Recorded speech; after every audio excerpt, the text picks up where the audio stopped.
Hello, everyone. My name's Paul Dredge, and welcome to another Talking Teams Nation episode here. Well, I am joined by Melissa.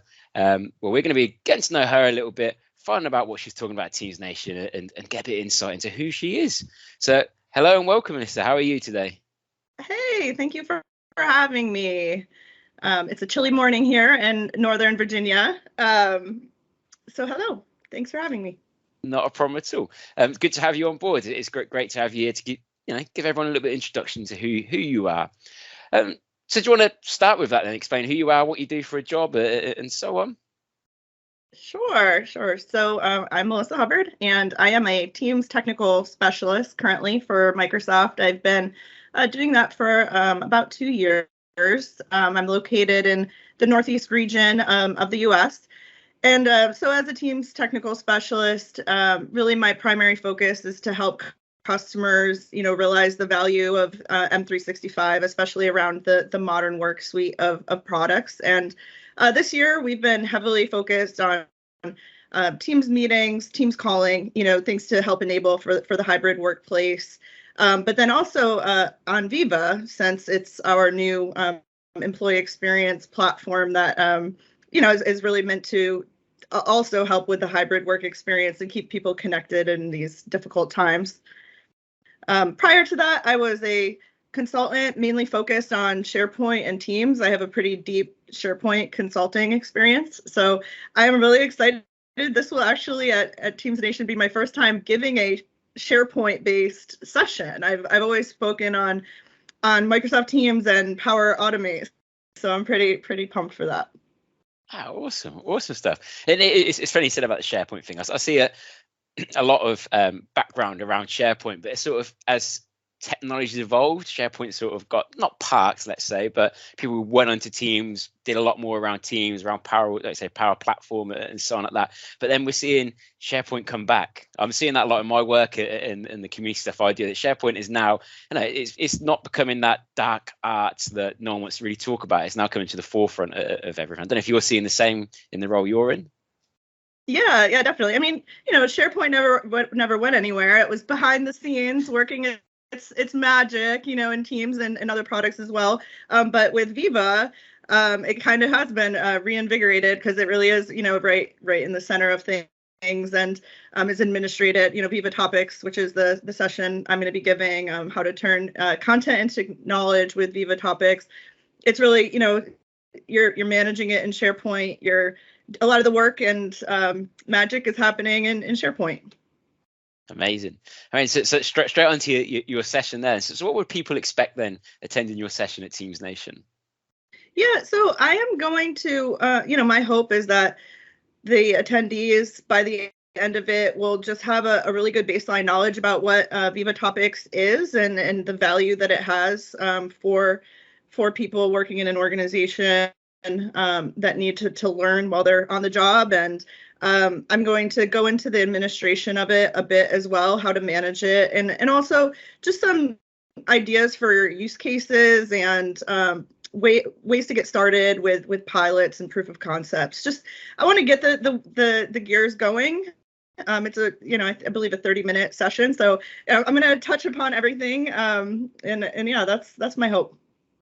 Brilliant. So are you seeing in your line of work then, and from Microsoft's point of view, are you seeing Viva Topics become much more a talking point around Viva? Because I know when Viva first launched, a lot of discussion was around insights, around connections. Obviously, learning is getting there now, but Topics is one that it's been there, but it's not been at the forefront of Microsoft's way of things. Yeah, no, I totally have been seeing it come up a lot, and it's really awesome because it's coming up just naturally when customers are coming to us with business problems. It's always been my favorite module with Viva because it's so cool. It uses AI.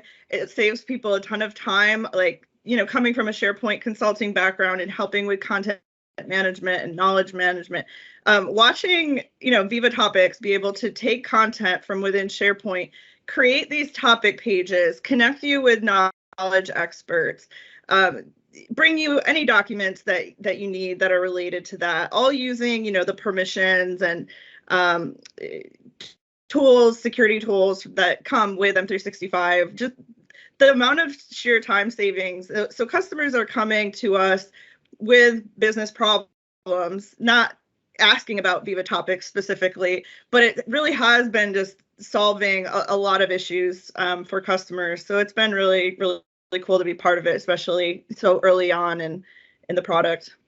Yeah, I mean, I've seen out there a lot more need for Viva topics. It's like I said, it's becoming a natural talking point where a customer will come with a problem.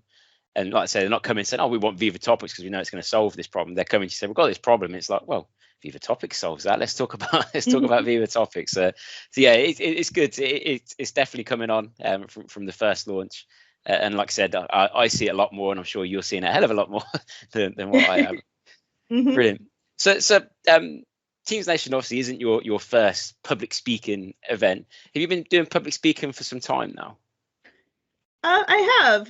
So I started off speaking at SharePoint Saturdays. Shout out to the SharePoint community. I met some really amazing mentors and friends early on in my career that were like, come to this SharePoint Saturday. It's really fun.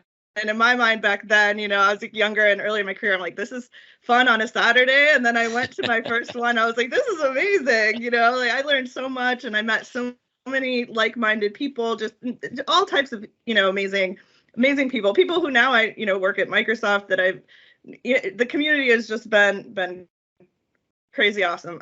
So yeah, I've started off speaking at those events and quite a few other mostly Microsoft technology focused conferences. During the pandemic, it was kind of tough with the kid and shifting, and I just started working at Microsoft. So now I'm like happily getting back into doing more. So really excited. So you joined Microsoft during the pandemic time, then during COVID? Well, like 1 month before here in the US, we went into lockdown. So I did get to meet some of my colleagues, and speaking at conferences, I've been into the offices and things prior to joining. But yeah, it was really nuts. Like I never thought I would be talking about Teams live events so much. Like it was because everyone, as soon as I joined, it was all of a sudden like, oh my God, how are we going to run our events? And being focused on Teams for so long, live events just wasn't, I just hadn't done a ton of it. And so it was really cool, like to quickly learn, quickly help enable our customers. But yeah, it was a little crazy, and looking forward to getting back into the office and more of the real life. Yeah, that sounds awesome. I mean, I can't remember who it was. I spoke to someone recently, and they were similar to you. They joined Microsoft here in the UK, where I'm based, and they joined it like yourself just before COVID. And they had, I think they joined like a week or 2 weeks before they went into lockdown here in the UK. And they said the same. Like when they started working, it's a bit like, oh, I'm in a new job, don't know anyone, known some people that I've met, but also have to do everything remote. And they felt like they missed out on a lot in that early stage. But obviously over the time, as you say, Teams and Microsoft 365 allows everyone to continue working in this through that time. So it's amazing.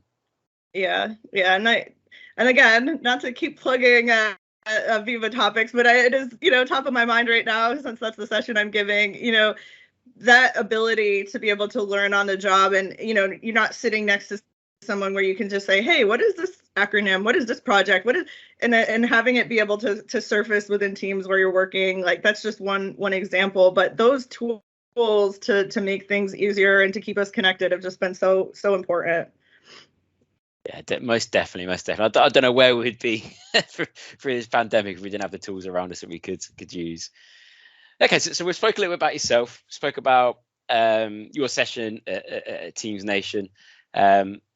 I've got 2 questions to ask you, completely off topic, and I'll do this in all the episodes. It's great to because in these Talking Teams Nations episodes, we're talking to different people from across the globe. So it's always nice to hear some different answers to this. So the first one I want to come to you with is, what's your favorite go-to food dish? If you could pick any meal you want, what would be your go-to dish? It's got to be pizza. This is a common theme. I mean, I feel like pizza, you can't go wrong. Yeah, I'll have to stick with that one. Any particular topping that goes on it? I'm pretty simple. Like as long as there's a good amount of cheese, I like veggies. Yeah, there's a lot of arguments in my house about what will go on the pizza, but if I got to choose, I would say veggies, extra cheese. Yeah. Okay. So a question for you, because on the previous episode, the person went for Hawaiian pizza as their favorite pizza. So does pineapple belong on a pizza? Okay, I'm just gonna admit I don't eat ham, so I've never had a Hawaiian pizza. But I don't. I've eaten Stranger Things, and I bet it's fine. Maybe I should just order Hawaiian pizza without the ham. That'd be kind of weird. Yeah, that's probably taking it a step too far, I think, with the pineapple on pizza. Brilliant. And then, what's your favorite film of all time? Gosh, my favorite film. I really like Fight Club. Yeah, that movie I could watch over and over. But lately, we've been really into Encanto in the house, and I really like that too because I heard of Encanto. What's that film? It's a new kids movie, Disney movie. Yeah, it's really good. I've not seen it. I'll have to catch it. You haven't heard anyone singing "We Don't Talk About Bruno"? Yes, I have. Yeah, so that's from Encanto. Right, I have to check that out. I've got 2 kids myself, and my son does sing that song, so he must have picked it up from somewhere. I just presumed it was on TikTok or something. I'm not down with the kids nowadays, but yeah, I'll have to pick that one out then. Brilliant. But Fight Club, very good choice, very good film. Brilliant. Well, thank you very much for your time today. It's been great to get to know you. Great to have a little bit of insight into what you're talking about at Teams Nation, and more insight into Viva topics as well. So that's brilliant. So if you are attending Teams Nation on the 23rd of March, please do check out the session all around turning content into knowledge with Viva topics. As I said, Teams Nation is the 23rd of March. We have 13 different tracks, 140 sessions with 170 different speakers. It's 100% free and 100% run by the community for the community. But thank you very much today, Melissa, for joining us. Privileged to have you on this show. And until next time, everyone, thank you. Goodbye. Thank you so much. Bye.